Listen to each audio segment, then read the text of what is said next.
Hello guys, welcome to our channel B Flavours. আজকে আমি আপনাদের তৈরি করে দেখাবো এক মুখরোচক রেসিপি ফুলকপি 65। তো চলুন দেখা যাক কিভাবে আমরা এটা তৈরি করি।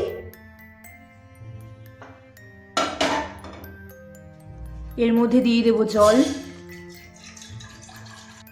জলের মধ্যে দিয়ে দেব সামান্য হলুদ, সামান্য লবণ।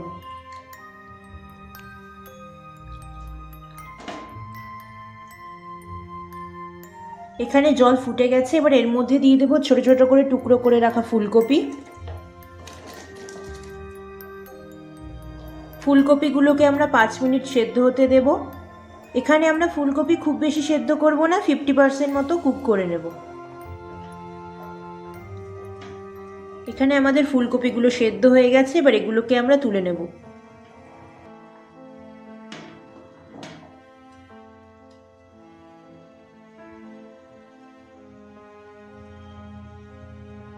এবার এখানে বসিয়ে দেব কড়াই, দিয়ে দেব পরিমাণ মতো তেল।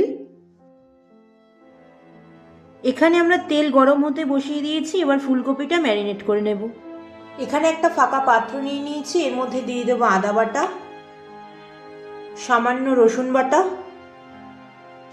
কাঁচা লঙ্কা বাটা, সামান্য কাশ্মীরি লঙ্কার গুঁড়ো, গোলমরিচের গুঁড়ো, 1 চা চামচ চালের গুঁড়ি, 1 চামচ বেসন, 1 চামচ কর্নফ্লাওয়ার, স্বাদ অনুযায়ী সামান্য চিনি, বিট লবণ। এবার শুকনো উপকরণগুলো ভালোভাবে মিশিয়ে নেব। এবার এর মধ্যে অল্প অল্প করে জল অ্যাড করব, করে একটা ঘন ব্যাটার তৈরি করে নেব। খুব ভালোভাবে আমরা মিশিয়ে নেব যেন একটা স্মুথ ব্যাটার তৈরি হয়। দেখতেই পাচ্ছেন ব্যাটারটা খুব বেশি পাতলাও না ঘনও না, সেইভাবে তৈরি করতে হবে।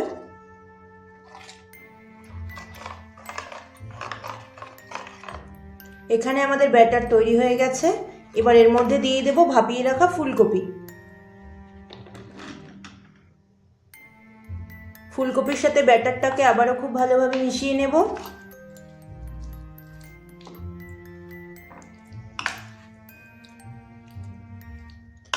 এখানে আমাদের ফুলকপি ভালো করে ম্যারিনেট করা হয়ে গেছে, এইভাবে রেখে দেব 5 মিনিট ঢাকা দিয়ে।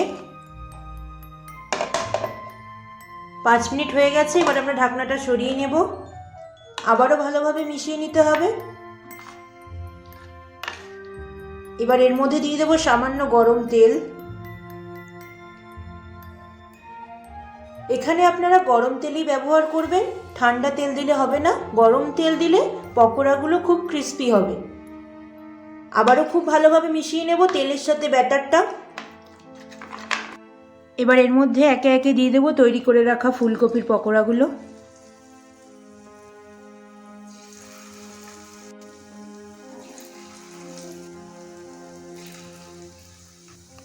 গ্যাস মিডিয়াম ফ্লেমে রেখে আমরা পকোড়াগুলো ভেজে নেব। এখানে পকোড়াগুলো আমরা গোল্ডেন ব্রাউন করে ভেজে নেব, উল্টে পাল্টে ভালো করে। এখানে পকোড়াগুলো আমাদের ভাজা হয়ে গেছে গোল্ডেন ব্রাউন করে, এগুলোকে এবার তুলে নেব তেল থেকে। এইভাবেই আমরা প্রত্যেকটা পকোড়া ভেজে নেব।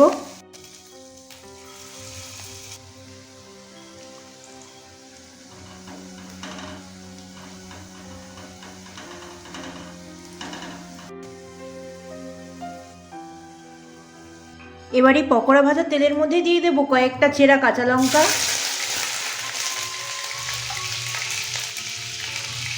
আর কয়েকটা কারি পাতা। এবার এগুলোকে তেল থেকে তুলে নেব। ভেজে রাখা ফুলকপির পকোড়ার মধ্যে এগুলো দিয়ে দেব। ব্যাস তৈরি হয়ে গেল আমাদের আজকের রেসিপি ফুলকপি 65। সন্ধ্যাবেলা চা বা কফির সাথে অবশ্যই মুখরোচক রেসিপিটা ট্রাই করবেন, আশা করি আপনাদের ভালো লাগবে। আজকের আমার এই রেসিপিটা যদি আপনাদের ভালো লেগে থাকে তাহলে অবশ্যই like, comment, share and subscribe করে দেবেন। তো আজকের মতো ভিডিওটা এখানে শেষ করছি, দেখা হবে আগামীকাল নতুন পর্বে নতুন আরেকটা রেসিপি নিয়ে।